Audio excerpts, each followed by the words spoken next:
जय श्री कृष्ण मित्रों, मैं प्रियंका स्वागत करती हूँ आपका जीवन और अध्यात्म में। मित्रों, आप सभी को सकट चौथ की ढेरों सारी शुभकामनाएं।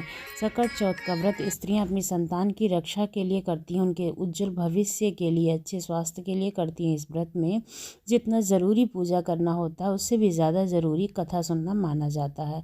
तो आज की इस वीडियो में आपको मैं सकट चौथ की कथा ही सुनाने वाली हूँ। कहते हैं कि इस कथा को ना ही छोड़ना चाहिए और हुंकारा भरकर ही सुनना चाहिए। गणेश जी का पूजन करना चाहिए और अपने हाथ में तिल ले लेना चाहिए और पास में ही जल का एक लोटा भरकर रख लेना चाहिए। कथा सुनते समय हुंकारा अवश्य भरना चाहिए।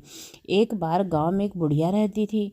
बुढ़िया बहुत ही ज़्यादा गरीब थी। उसे बुढ़िया के एक बेटा था। बुढ़िया का बेटा गांव के पशुओं को जंगल में चराने ले जाया करता था और बदले में चरवाई उसे जो मिलती थी उसी से उसका घर चलता था।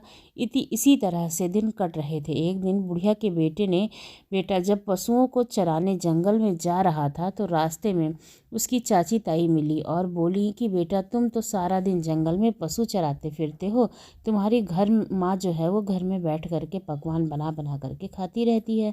लड़का बोला, ऐसा तो हो ही नहीं सकता है। जब चाची ताई बोली कि तुम्हारे भरोसे की वजह से ही तुम्हारी माँ ऐसा करती है, थोड़ी देर पहले जाकर देख लेना, खुद आपकी आंखों में देख लेना। लड़के ने सोचा कि ठीक है, देखने में क्या हर्ज है। जिसका लड़का जिस समय अपने घर रोज जाता था उसे थोड़ी देर पहले गया। उस दिन सकट चौथ का व्रत था और बुढ़िया जो है वो तिलकुटा बना रही थी। कढ़ाई चढ़ा रखी थी और तिल भून रही थी। अब यह देखकर लड़के ने सोचा कि मेरी जो ताई और चाची हैं वो ठीक ही कह रही थी। मैं तो जंगल जंगल भूखा प्यासा पशु चराता फिरता और मेरी माँ पीछे से पकवान बनाकर खाती है। उसको चाची ताई की सीख लग गई थी। लड़का बोला, माँ मैं तो घर से निकलूँगा। माँ बोली, बेटा क्या बात है जो तुमने ऐसा सोचा। बेटा बोला, माँ मैं तो चला जाता हूँ जंगल में, तुम पीछे से पकवान बना बना करके खाती हो, मुझे खिलाना तो दूर मुझे बताती तक नहीं हो। अब मैं इस घर में नहीं रहूँगा, मैं तो जंगल में जाऊँगा। बुढ़िया ने कहा, बहुत समझाया कि बेटा आज सकट चौथ का व्रत है इसलिए तिलकुटा बना रही थी, लेकिन बेटा नहीं माना। बुढ़िया समझ गई कि यह किसी का सिखाया पढ़ाया है, यह नहीं रुकेगा। बेटा जाने लगा तो बुढ़िया ने कहा कि बेटा यह सकट चौथ के व्रत का तिल है, यह तुम अपने साथ ले जाओ। जहाँ भी भीड़ पड़े मुसीबत पड़े तिल पूर के बैठ जाना। अगर मैं तुम्हारे नाम के व्रत करती होंगी तो मुश्किलें टल जाएंगी। लड़के ने तिल हाथ में लिया और वह चल दिया। चलता चलता एक जंगल में जा पहुँचा। अब जंगल में गया तो देखा कि सामने एक बहुत बड़ा शेर खड़ा है। शेर ने रास्ता रोक लिया। लड़के ने सोचा कि आज तो मेरा मरना तय है। डर के मारे कांपने लगा। डर के मारे सबसे पहले इंसान को अपनी माई की याद आती है, यानी कि अपनी माँ की याद आती है, तो उसे भी अपनी माँ की याद आ गई। माँ के दिए हुए तिल का याद आया उसे। तिल पुरा के वहाँ बैठ गया और बोला कि हे सकट चौथ माता, अगर मेरी माँ ने मेरे नाम का व्रत किया हो तो यह शेर गाय बन जाए और यहाँ से चला जाए, नहीं तो मेरी मृत्यु आज तय है। जैसे ही उस लड़के ने ऐसा बोला वैसे ही शेर गाय बन के पूँछ हिलाता हुआ चला गया, क्योंकि बुढ़िया तो अपने बेटे के नाम का ही व्रत करती थी। अब वह सारा राम राम कहता हुआ आगे बढ़ गया। देखा तो एक बड़ी सी विशालकाय नदी उफान मार रही थी। अब उसने सोचा कि अगर मैं नदी पार करूंगा तो डूब के मर जाऊंगा, क्योंकि नदी का बहाव तो बहुत तेज़ है और तूफान भी आया हुआ है। अगर मैं यह नदी नहीं पार करूंगा तो रात हो गई है, पीछे जंगल है, जंगली जानवर मुझे नहीं छोड़ेंगे, मुझे खा जाएंगे। आगे कुआं तो पीछे खाई है। माई की फिर से उसे याद आई। तिल पुरा करके वह फिर बैठ गया और बोला कि हे से सकट चौथ माता, अगर मेरी माँ ने मेरे नाम का व्रत किया हो तो ये जो नदी है इसमें हिस्से बट जाए और मुझे रास्ता मिल जाए। आप आज तो मेरा मरना तय है, नहीं तो।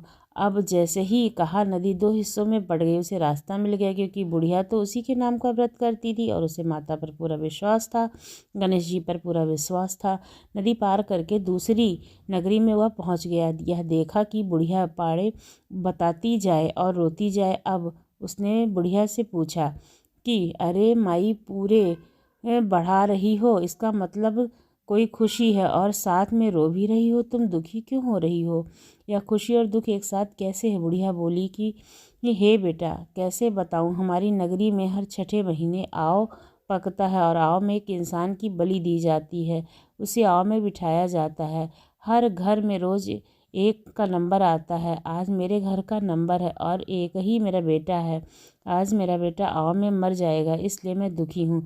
यह सोच करके मैं रो रही हूँ और आज मेरे बेटे का आखिरी दिन है। आखिरी बार उसके लिए भोजन बना रही हूँ तो कुछ अच्छा बना के खिला दूँ, इसलिए मैं पाड़े बना रही हूँ। आज बुढ़िया का बेटा बोला, माई, अरे अगर मैं तेरा बेटा बन कर के चला जाऊँ तो आज पाड़े मुझे खिला देगी? बुढ़िया बोली, बेटा, पेड़े तो मैं तुझे खिला दूँगी, खा ले चाहे, सारे खा ले, पर यूँ कौन किसी को आई में जाता हुआ देखेगा। वह बोला, माई, मैं चला जाऊँगा। भर पेट पूरे खा करके वह सो गया। रात को सैनिक बुलावा लेकर के आए। अब बुढ़िया कड़ी कुंडी खटका कर कभी चिमटा बजाए, कभी आसन खड़का करके विराते। पूत को कैसे जगाए? अब आवाज़ सुनकर लड़का उठ गया और बोली, माई, आ गए? बुढ़िया बोली, हाँ बेटा, आ गए। सैनिकों के साथ साथ चला गया। जाके आओ में बैठ गया। आओ में बैठा कि वह जैसे ही तिल पुरा लिया और बोला, हे सकट चौथ माता, अगर मेरी माता ने मेरे नाम का व्रत किया हो तो इस आग में जीत जाऊं और मेरा जलना नहीं तो तय है। 3 दिन हो गए हैं, वही पास में ही बच्चे गिल्ली डंडा खेल रहे थे। गिल्ली जाके मटके पर लग गई। टन से आवाज़ आई। अब टन की आवाज़ सुनकर सब घबरा गए कि आओ तो पूरे 6 महीने से पकता था, तीसरे दिन ही कैसे पक गया। सारी नगरी इकट्ठा हो गई। राजा को बुला लिया गया। राजा ने सैनिकों से कहा कि मटके उतारो। जैसे ही सैनिक मटका उतारने लगे, अंदर से आवाज़ आई, भाई धीरे धीरे तारो, भाई धीरे धीरे तारो। यह आवाज़ सुन के सैनिक को दूर दूर भाग गए। इसमें से कोई भूतला है क्या? अब राजा की तलवार निकाल के खड़े हो गए और बोले, सच सच बताओ कि तुम कौन हो? इन मटकों में से बुढ़िया का बेटा निकला तो बोला, महाराज, मैं कोई भूत नहीं हूँ, कोई पिशाच नहीं हूँ, मैं तो एक बुढ़िया का बेटा हूँ। मेरी माँ मेरे नाम के सकट चौथ का व्रत करती है। चाची ताई के सिखाने पे मैं आ गया था और घर से निकल आया था। मेरी माँ ने यह तिल दिए थे और कहा था कि अगर कभी भी कोई भी परेशानी होगी तो इस तिल को रख करके बैठ जाना, क्योंकि मैं तुम्हारे नाम का व्रत करती हूँ तो तुम्हारी मुसीबत टल जाएगी। इतना सुन करके रानी बोली, राजा को क्यों ना अपनी बेटी का ब्याह इससे करा दूँ, इसको तो अग्नि भी नहीं जला सकी है। राजा रानी ने अपनी बेटी की शादी उससे करवा दी। घर जमाई बन के महल में रहने लगा। अब तो दिन प्रतिदिन बीतने लगे। राजा की बेटी और वह बुढ़िया का बेटा दोनों एक दिन छत पर घूम रहे थे। छत पे घूमते घूमते उसे अपने देश की याद आई। बुढ़िया का बेटा बोला कि देख, आज तो हमारे गांव की तरफ बादल छाए हैं, लगता है बहुत ज़्यादा बारिश होगी। राजा की बेटी बोली, आपके भी गांव है? तो वह बोला, हाँ, गांव भी है, घर भी है और मेरी एक माँ भी है, सब कुछ है। तो राजा की बेटी बोली कि हम यहाँ पर क्यों रह रहे हैं, हम अपने घर चलेंगे। बुढ़िया का बेटा बोला कि तू अपने पिताजी से पूछ ले, अगर वह कहेंगे तो हम अपने घर जाएंगे। अब राजा की बेटी जाके अपने पिताजी से बोली, पिताजी, मैं आपके जमाई के घर जाना चाहती हूँ। राजा ने कहा, यह तो बहुत अच्छी बात है। दूर जमाई, लाख जमाई, घर जमाई, खाए जमाई, तुम अपने घर जाओ, कमाओ खाओ, अच्छे से अपनी गृहस्थी बसाओ, हम तो इसी में राजी हैं। घर राजा ने खूब अन्न धन, हाथी घोड़े, हीरे मोती दे करके अपनी बेटी को विदा किया। अब वह दोनों चल दिए। जब बुढ़िया का बेटा गांव के पास गया तो उसने एक सैनिक को भेजा कि जाके मेरी माँ को बताओ कि उनके बेटा बहू आ गए हैं। अब सैनिक गया तो देखा कि बुढ़िया तो रो रो करके अंधी हो गई है। सैनिकों ने जाके कहा कि बुढ़िया, तेरा बेटा और बहू आए हैं। जो बुढ़िया बोली कि सब लोग तो यही बोलते हैं, मेरे बेटे को किसी ने सिखाया पढ़ाया था और वह घर छोड़कर चला गया, पता नहीं कहाँ गया, उसको किसी जानवर ने खा लिया, वह जिंदा भी है नहीं, उसकी कोई खबर नहीं है। माई, तुम्हारा बेटा आया है।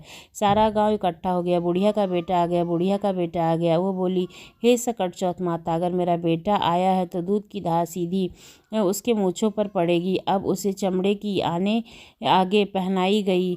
जैसे ही बुढ़िया का बेटा उसके सामने आया, आगे फट करके दूध की धार छाती से बह करके उसकी दाढ़ी मूछ पर भीग गए। सारे गांव में रुक्का मच गया। बुढ़िया का बेटा आ गया, बुढ़िया का बेटा आ गया। सकट चौथ माता की कृपा से बुढ़िया की आंखें भी ठीक हो गई। जैसे ही बेटा सामने आया, बेटे को देखकर बुढ़िया बहुत खुश हुई। अब बेटा तो माँ के पैरों में गिर पड़ा। माँ, मुझे माफ़ कर दे, मैं सबके सिखाने पर आ गया था। अब मैं तुम्हें छोड़ करके कहूँ ही नहीं जाऊँगा। सकट चौथ माता ने हर मुसीबत से मेरी रक्षा की है। आपने ही उनका व्रत रखा था। जिस तरह से सकट चौथ माता ने आपका दिन फिराया है, आपको मुझे लौटाया है, उसी तरह से माता सबकी रक्षा करें।